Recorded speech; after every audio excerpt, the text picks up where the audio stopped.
മലയാള സിനിമയെ തകർക്കാൻ മാത്രം ശക്തിയുള്ള രണ്ട് കിടിലൻ ബോംബുകൾ തൻ്റെ കയ്യിലുണ്ട് എന്നും തൻ്റെ കയ്യിലുള്ള ശക്തിയേറി ഈ ബോംബുകൾ പുറത്തേക്കങ്ങ് വിട്ടു കഴിഞ്ഞാൽ സിനിമാ മേഖല തകർന്ന് തരിപ്പണമാകുമെന്നും പലരുടെയും മുഖം മൂടി പൊളിഞ്ഞു വീഴുമെന്നും ഇതിനൊക്കെയുള്ള ശക്തമായ തെളിവുകൾ സഹിതമാണ് താൻ ഇവിടെ ഇരിക്കുന്നതെന്നും പ്രിയങ്ക ചേച്ചി ഒരു പ്രസ്താവന നടത്തിയിട്ടുണ്ട്. ഇത് സിനിമാ മേഖലയിലുള്ള പല വ്യക്തികളെയും നിശബ്ദരാക്കാനുള്ള അവരുടെ ഒരു തന്ത്രമായിട്ട് തന്നെയാണ് നമ്മൾ വ്യാഖ്യാനിക്കേണ്ടത്. ഇതിനു മുൻപ് സമാനമായ രീതിയിൽ കുറേ കിടിലൻ ബോംബുകൾ കൊണ്ട് നമ്മുടെ മുന്നിലേക്ക് വന്ന ഒരു വ്യക്തിയായിരുന്നു മിനു മുനീർ. അവർ പറഞ്ഞ ചില സുപ്രധാനമായ വെളിപ്പെടുത്തലുകളിൽ കലാഭവൻ മണി അവസാനം കരഞ്ഞു കാല് പിടിച്ചു എന്ന് വരെ അവർ വെളിപ്പെടുത്തിയിട്ടുണ്ട്. അപ്പം അതിലേക്ക് നമുക്ക് വരാം. അപ്പോൾ പ്രിയങ്ക ചേച്ചിയുടെ കയ്യിലുള്ള ആറ്റം ബോംബുകൾ എന്തുകൊണ്ടാണ് പുറത്തേക്ക് വിടാത്തതെന്ന് ചോദിച്ചാൽ, ഈ ആരോപണ വിധേയരായ വ്യക്തികളുടെ ഭാര്യ അല്ലെങ്കിൽ മക്കൾ ഇവരെയൊക്കെ ഓർത്തിട്ടാണ്, അവർക്കൊരു കുടുംബമുണ്ടല്ലോ എന്നുള്ള ആ ഒരു കാര്യം ഓർത്തിട്ട് അവരെ വേദനിപ്പിക്കാണ്ടിരിക്കാൻ വേണ്ടിയിട്ട് മാത്രമാണ് താൻ ഈ രഹസ്യങ്ങളൊന്നും പൊട്ടിക്കാത്തതെന്നാണ് പുള്ളിക്കാർ പറയുന്നത്. അങ്ങനെയുണ്ടെങ്കിൽ എൻ്റെ കയ്യിൽ ആറ്റം ബോംബുണ്ട്, കിടുക്കാച്ചി ബോംബുകളുണ്ട് എന്ന് പറഞ്ഞ് പുലി വരുന്നേ എന്ന തരത്തിൽ തൻ്റെ കയ്യിൽ ഇന്ന സാധനമൊക്കെ ഉണ്ടെന്ന് പറഞ്ഞ ആളുകളെ പേടിപ്പിക്കേണ്ട കാര്യമൊന്നുമില്ല. എന്ത് തന്നെയാണെങ്കിലും ഇനി പ്രിയങ്ക ചേച്ചിയുടെ കയ്യിൽ എന്ത് ആറ്റം ബോംബ് ഉണ്ടെങ്കിലും അത് ഗണേഷ് ജീനെ കുറിച്ച് ആയിരിക്കില്ല എന്ന് 100% നമുക്ക് ഉറപ്പിക്കാം. കാരണം എന്ത് സംഭവം ഉണ്ടെങ്കിലും പുള്ളിക്കാരി വലിയ വലിയ പ്രശ്നങ്ങളിലൊക്കെ നിന്ന സമയത്ത് കൈമേയി മറന്ന പുള്ളിക്കാരിയെ സഹായിച്ച ഒരു വ്യക്തി എന്ന് പറയുന്നത് ഗണേഷ് കുമാറാണ് എന്നാണ് പറയുന്നത്. അതുകൊണ്ട് തന്നെ അദ്ദേഹത്തെക്കുറിച്ച് ഒരു മോശമായ വെളിപ്പെടുത്തൽ പുള്ളിക്കാരുടെ ഭാഗത്തു നിന്ന് ഉണ്ടാകാൻ സാധ്യത കുറവാണ്. എന്നാൽ വേറെ ഏതെങ്കിലുമൊക്കെ വ്യക്തികളെക്കുറിച്ച് അവർക്കറിയാവുന്ന, ഇപ്പോൾ നമ്മുടെ അൻസിബയുടെ വിഷയവുമായിട്ട് ബന്ധപ്പെട്ട് നമ്മുടെ മോഹൻലാൽ വലിയ ആരോപണത്തിൽ കുടുങ്ങിയിരിക്കുകയാണ്. ഇതുപോലെ സിനിമാ മേഖലയിലെ പ്രശസ്തരായ ഏതെങ്കിലുമൊക്കെ വ്യക്തികളെക്കുറിച്ചുള്ള ചില ആറ്റം ബോംബുകളായിരിക്കാം പുള്ളിക്കാരുടെ കയ്യിലുള്ളത്. അതവിടെ നിൽക്കട്ടെ. അപ്പോൾ മിനു മുനീറിൻ്റെ വലിയൊരു വെളിപ്പെടുത്തൽ കഴിഞ്ഞ ദിവസങ്ങളിലൊക്കെ വലിയ ചർച്ചയായിട്ട് വന്നിട്ടുണ്ട്. അതായത് ജാഫർ ഇടുക്കി ഇവരെ ബന്ധപ്പെടുത്തി കൊടുത്ത് കലാഭവൻ മണിക്ക് മിനു മുനീറിനെ പ്ലക്കാൻ ഭയങ്കര ആഗ്രഹമായിരുന്നുവെന്നും എന്നാൽ അതിനെ വിസമ്മതിച്ചതുകൊണ്ട് പുള്ളിക്കാരിക്ക് സിനിമയിലേക്കുള്ള അല്ലെങ്കിൽ വിദേശ രാജ്യങ്ങളിലെ പര്യടനത്തിന് പോകാനുള്ള അവസരങ്ങളൊക്കെ പലപ്പോഴും റിയാലിറ്റി ഷോയിലെ വിദേശ രാജ്യങ്ങളിലൊക്കെ പോയി സ്റ്റേജ് പ്രോഗ്രാമൊക്കെ അവതരിപ്പിക്കാനുള്ള പല അവസരങ്ങളിൽ നിന്നും പല സിനിമകളിൽ നിന്നും കലാഭവൻ മണി വൈരാഗ്യ നിമിത്തം പുറന്തള്ളി തനിക്കുള്ള അവസരങ്ങൾ പലതും തട്ടിക്കളഞ്ഞെന്നാണ് മിനിച്ചേച്ചി വന്ന് പറയുന്നത് കേട്ടോ. മിനിച്ചേച്ചിയാണ് എന്ന് നിങ്ങൾ ഓർത്തോണം. ഇവർ ബാലേന്ദ്ര മേനോനെ കുറിച്ചൊക്കെ വലിയ തുറന്ന് പറച്ചിലൊക്കെ നടത്തി. അതൊക്കെ കേട്ട മലയാളക്കാരെ ഇങ്ങനെ തലയ്ക്ക് കയ്യും വെച്ച് പോയി. അത് മിനിച്ചേച്ചി പറഞ്ഞ കാര്യം നിങ്ങൾക്ക് അറിയാമായിരിക്കും. ഒരേ സമയത്ത് 2-3 സ്ത്രീകളുമായിട്ട് പുള്ളിക്കാരൻ ബന്ധപ്പെടുമെന്നും അതിനകത്ത് ഏതാണ്ടൊക്കെ സാധനങ്ങൾ അടുത്ത് നിൽക്കുന്ന സ്ത്രീയുടെ ശരീരത്തേക്ക് അല്ലെങ്കിൽ മിനു മുനീറിൻ്റെ ഒക്കെ ദേഹത്തോട്ട് ഒഴിച്ചു നിൽക്കുകയാണ് പറയുന്നത്. ഇതിലൊക്കെ സത്യമാണോ എൻ്റെ ദൈവം എന്തൊക്കെയാണോ പറയുന്നത്? അത് ഒരു ഉളുപ്പുമില്ലാതെ മാധ്യമത്തിന് മുന്നിൽ വന്നിരുന്നു പറഞ്ഞു. അതവിടെ നിൽക്കട്ടെ.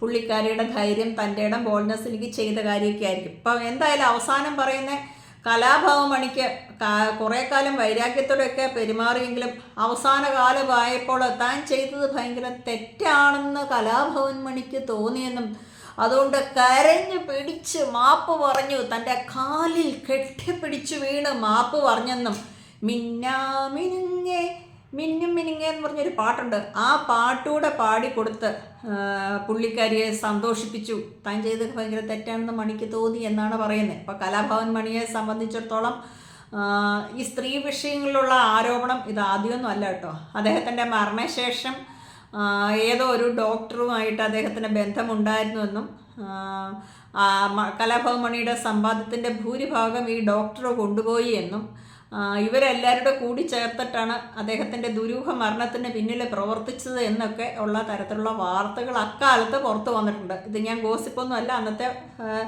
പത്രങ്ങളെടുത്ത് നോക്കിയാൽ നിങ്ങൾക്ക് കാണാൻ പറ്റുന്ന ന്യൂസാണ്. വാസ്തവമൊന്നും നമുക്കറിയത്തില്ല. പക്ഷേ കലാഭവൻ മണിയുടെ സ്വത്തുക്കൾ എവിടെ പോയി എന്നതിനെക്കുറിച്ച് വ്യക്തമായ ഒരു ധാരണ കുടുംബത്തിന് ഇല്ല എന്ന് അദ്ദേഹത്തിൻ്റെ സഹോദരൻ പലപ്പോഴും വന്ന് പറഞ്ഞിട്ടുണ്ട്. അതുപോലെ തന്നെ ജാഫർ ഇടുക്കി ഉൾപ്പെടെയുള്ള ഇവരുടെ സുഹൃത്തുക്കളെ ഒക്കെ ആരോപണത്തിൻ്റെ മുൾമുനയിലും അല്ലെങ്കിൽ സംശയത്തിൻ്റെ മുൾമുനയിലൊക്കെ നിർത്തുന്ന തരത്തിലുള്ള പല പ്രസ്ഥാനങ്ങളും അദ്ദേഹത്തിൻ്റെ സഹോദരൻ്റെ ഭാഗത്തു നിന്ന് തന്നെ ഉണ്ടായിട്ടുണ്ട്. അതുകൊണ്ട് ഈ ജാഫർ ഇടുക്കി എന്ന ഒരു വ്യക്തിനെ കലാഭവൻ മണിയുടെ മരണശേഷം പലപ്പോഴും തിരിച്ചും മറിച്ചും പോലീസുകാരൊക്കെ ചോദ്യം ചെയ്തിട്ടുള്ളതാണ്.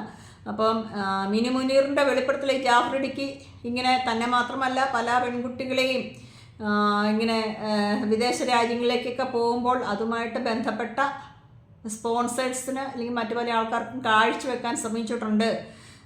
ഇതിലെ പല പ്രധാനപ്പെട്ട നടീനടന്മാർക്ക് എല്ലാവരും കൂടി ഇതൊരു സഹകരിച്ച് മുന്നോട്ട് പോകേണ്ടതാണ്, അല്ലെങ്കിൽ ആ ഒരു തരത്തിലുള്ളവർക്ക് അവസരങ്ങൾ ലഭിക്കുകയുള്ളൂ എന്നും മലയാള സിനിമയിൽ ഒരാളും ഉപയോഗിക്കാത്ത ഒറ്റ നടി പോലും ഇല്ലെന്ന് മിനി മുനീർ പരസ്യമായിട്ട് വെല്ലുവിളിച്ചിട്ടുണ്ട്. ഇതേ തരത്തിലുള്ള ഒരു ആരോപണം വർഷങ്ങൾക്ക് മുന്നേ അല്ലെങ്കിൽ ഒരു പ്രസ്ഥാനം മറ്റൊരു നടനെയും നടത്തിയിട്ടുണ്ട്. ഇനി ഏതോ സിനിമയിൽ സനീൽകുമാർ തമാശയായിട്ട് പറയുന്നുണ്ട്, സിനിമ എന്ന് പറഞ്ഞാൽ